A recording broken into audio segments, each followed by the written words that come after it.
Hey guys, we're going to go over a little bit of review for your test tomorrow. So if you have your notes, I would definitely look up and review what vertical angles are. Remember, we call those the kissing B's. They're directly across from each other, and they always equal the same angle. Adjacent angles are the ones that lean on each other, not like I was saying, like my room is adjacent to Miss Marshall's room, so they share a same side and a same vertex. Corresponding angles, if you slide it down the transversal, they're in the same place. So if it's in the top right of one part of the transversal, it's in the top right of the other part. Complementary angles are two angles that add up to get 90 degrees, and supplementary angles are two or more angles that add up to get 180 degrees. So you may want to review those before your test tomorrow because you will have some angles that you'll have to label. The next part, just kind of, again, reviewing those, identify a corresponding angle. So a corresponding angle to angle 2 would be, not this one, because that's vertical, right?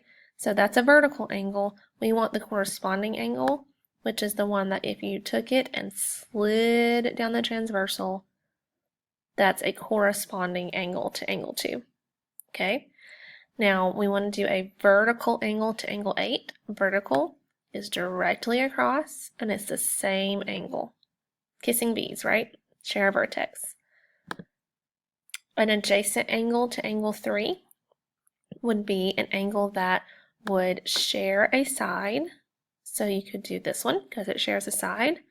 You could also do this one because it shares a side, as long as they share a vertex and a side. An angle that's supplementary to angle 5, remember supplementary means it adds up to 180 degrees and it makes that straight line, that perfect half circle right there. Okay, so those are supplementary to each other, right?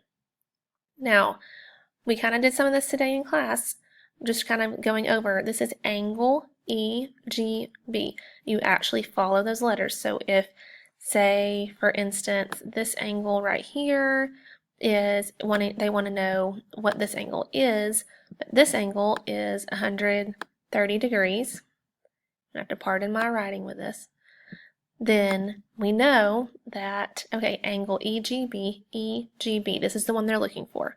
So we take 180 minus 130, and angle X would be what? Be 50 degrees. Because if we add this two together, we'll get our 180 degrees, which makes that perfect straight line. So if you look, angle EGA would be this 130. Okay, I'm not going to go through this and do the pairs. I just wanted to show you again that like angle BGH, that would be this angle right here. The middle is where your vertex is. Okay, just a little review on that. So now we're going to do one where we have to find the missing angles of the triangle as well as the line. So remember, the triangle also has 180 degrees inside of it.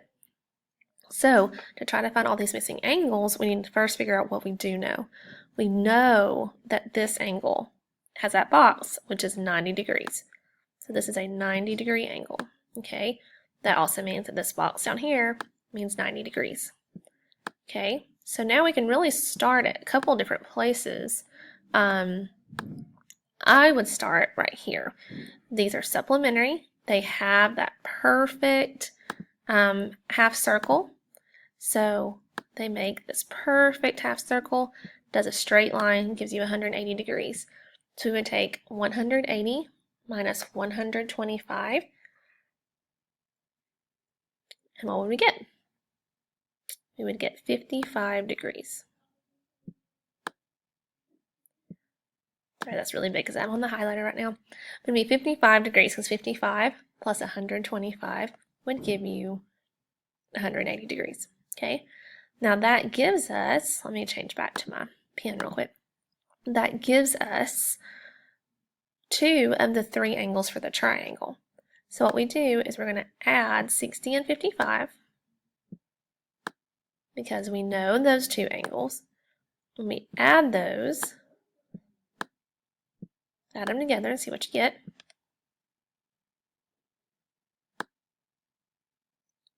I got 115. So when you get this together is 115, that does not mean this angle is. And if you look at it, you can tell that is not an obtuse angle. So what do I do to find that missing angle? Well, you take your 180, which is your magical number, and you subtract your 115. So take that and subtract it and see what you get.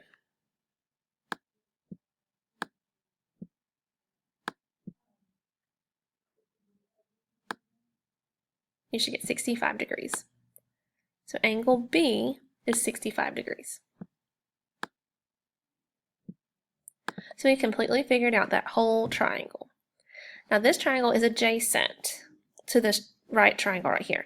This is a scalene acute triangle because all the angles are different, which means all the sides will be different, and all the angles are acute. So remember, you can name a triangle from the two things. Don't forget to watch that other video.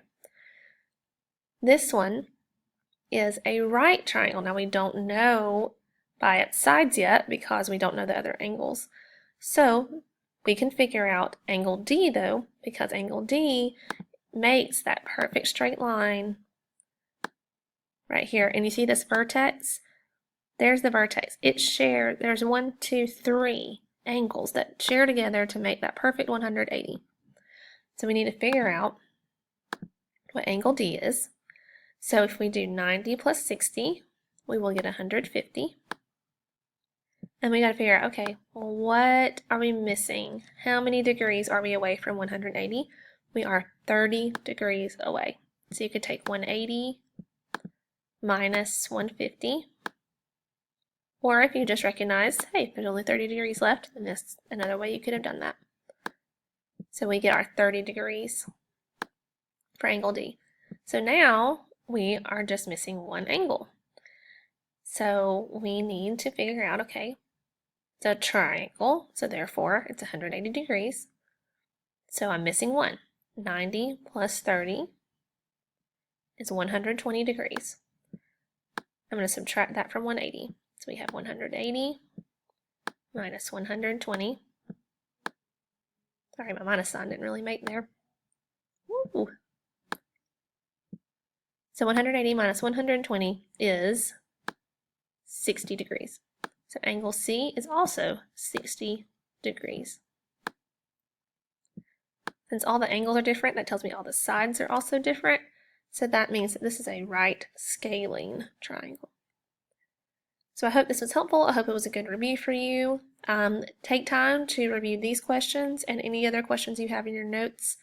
And if you can find any other videos you want to watch on transversals, on angles, on triangles, feel free to do so because it'll help you for your test tomorrow.